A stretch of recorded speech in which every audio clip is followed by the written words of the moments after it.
Try to stop thinking. Right now. Just stop. No words in your head, no sentences, no narration. You lasted about 3 seconds, maybe less. That voice inside your skull has been running since you were a child, and you have never once been able to turn it off. Dogs don't have it. Whales don't have it. Chimpanzees, our closest living relatives, show almost no evidence of it. You are carrying a conversation that never ends with a person who doesn't exist, inside a brain that wasn't supposed to need one. And the strangest part is where it came from, because you weren't born with it. In 1934, a Soviet psychologist named Lev Vygotsky published a theory that most of the scientific world ignored for decades. He argued that inner speech, the voice in your head, doesn't appear on its own. It starts as something else entirely. It starts as talking out loud. If you've ever watched a small child play alone, you've seen it happen. A 3-year-old building a tower of blocks will narrate every step. This one goes here. No, that's too big. Try the red one. They're not performing for anyone. They're thinking. But they can only think by speaking. The thoughts don't exist yet without the voice. Vygotsky called this private speech, and he noticed something no one else had noticed. As children get older, this out-loud narration doesn't stop. It goes quiet. Between the ages of 5 and 7, children gradually shift from speaking their thoughts to whispering them, then mouthing them without sound, and finally producing them entirely inside the skull with no movement at all. The voice doesn't disappear. It moves indoors, and once it's inside, it never leaves. But this only happens if someone talks to you first. The voice in your head is not something your brain builds alone. It's something your brain absorbs from the people around you, and we know this because of what happens when those people aren't there. In 1970, a girl was discovered in a suburb of Los Angeles. Her name was Genie. She had spent nearly her entire life locked in a single room, strapped to a chair, with almost no human contact. No one spoke to her, no one read to her, no one narrated the world for her the way a parent does for a child. When she was found at age 13, she could not speak. Scientists worked with her for years. She learned words. She learned to string short phrases together, but she never developed fluent language. And researchers who studied her reported something striking. She showed almost no evidence of inner speech, no internal monologue, no silent narration of her own thoughts. The window had closed. The social input that builds the voice inside your head has a deadline, and if it passes, the voice may never arrive at all. Your inner speech is not a biological inevitability. It's a social inheritance. Someone spoke to you, and eventually your brain learned to do it back to itself in silence forever. But here's what's actually happening in your brain while that voice is running. When you speak out loud, a region called Broca's area activates. It sits in the left frontal lobe, and it's essentially the engine of speech production. It coordinates the signals that move your tongue, your lips, your vocal cords. Now here's what researchers found when they put people in fMRI scanners and asked them to simply think in words. Broca's area lit up. The same region, the same pattern. Your brain doesn't know the difference between talking and thinking. When you're silently arguing with yourself about what to eat for dinner, your brain is running the full speech program. It's generating language, preparing mouth movements, activating auditory processing. It's doing everything it would do if you were speaking out loud, except at the very last moment, it cancels the output signal. Your vocal cords still make tiny movements. Your breathing pattern shifts slightly. If someone hooked sensors to your throat right now, while you're silently reading this, they would pick up micro vibrations in your larynx. Your body is speaking. You just can't hear it. And that voice does far more than narrate. It runs your life. When you resist the urge to say something you'd regret, that's inner speech. A sentence forms in your head and another sentence talks it down. When you plan tomorrow morning, step by step, picturing yourself leaving the house with your keys and your bag. That's inner speech, simulating a future that doesn't exist yet.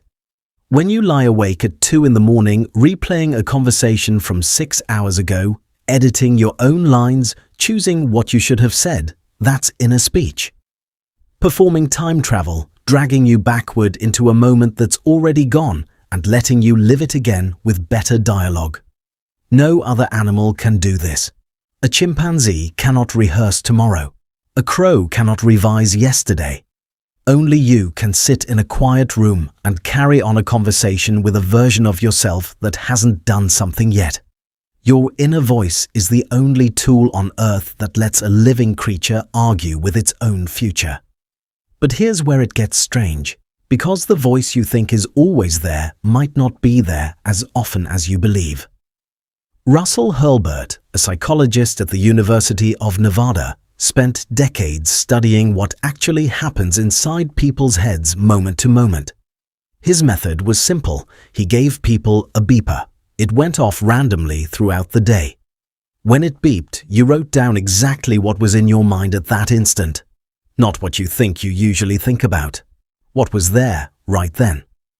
Before the experiment, his subjects estimated they talked to themselves internally about 70% of the time. The actual number was 26%. Some subjects were lower, some were near zero. The voice you assume is constant was absent for nearly 3/4 of the day. The rest of the time, people were experiencing images, emotions, abstract impressions, or what Hurlburt called unsymbolized thinking, thoughts with no words attached to them at all. Most people had no idea their own mind worked this way. And then, in 2024, researchers Johanna Nedergaard and Gary Lupian published a study that went even further. They identified people who reported having almost no inner voice at all. Not sometimes quiet, silent. These people think, but they don't think in words. They don't rehearse conversations. They don't hear a voice reading sentences inside their head. The researchers named it Anendophasia, and when they tested these people, they found something measurable. People without inner speech were slower at judging whether words rhymed. They remembered fewer words in sequence. Their verbal working memory was weaker, but they compensated. When allowed to speak out loud, their performance jumped to match everyone else's. They weren't less intelligent. They were running a different operating system. So if the inner voice isn't universal and if it isn't always on, what is it actually for? And why do humans have it when nothing else on Earth does? A dolphin can recognize itself in a mirror. A crow can solve a multi-step puzzle. An elephant mourns its dead. These are intelligent animals, but none of them narrate their own experience. None of them silently rehearse what they're going to say before they say it. None of them lie awake replaying a conversation and rewriting their own lines. Inner speech requires something no other species has fully developed. Language complex enough to describe your own thoughts, and the ability to aim that language inward at yourself as if you were someone else. Psychologists call this reflexive self-awareness, the capacity to step outside your own mind and observe it from the outside while still being inside it. To become both the speaker and the listener in a conversation no one else will ever hear. And here's why that matters more than it sounds like it should. Because that inner conversation isn't just a side effect of having language. It may be what created you, not your body, you, the person you experience yourself as being, the narrator who calls itself I. Before you had inner speech, you had experiences, but no way to organize them into a story. No way to say, I want this, or I'm afraid of that, or tomorrow I'll try again. Inner speech gave your mind a timeline, a character, a plot. It turned a stream of raw sensation into a life that belongs to someone. Without it, there is experience, but there is no experiencer. There is a brain processing the world, but no one inside watching it happen. The voice in your head isn't narrating your life, it's building it. Every argument you have with yourself, every sentence you silently rehearse, Every thought you put into words is your brain constructing the thing you call a self. Thought by thought, sentence by sentence, every single day. And it will never stop. Not because it can't, but because the moment it does, you disappear. Try again. Right now, stop the voice. You can't. And now you know why.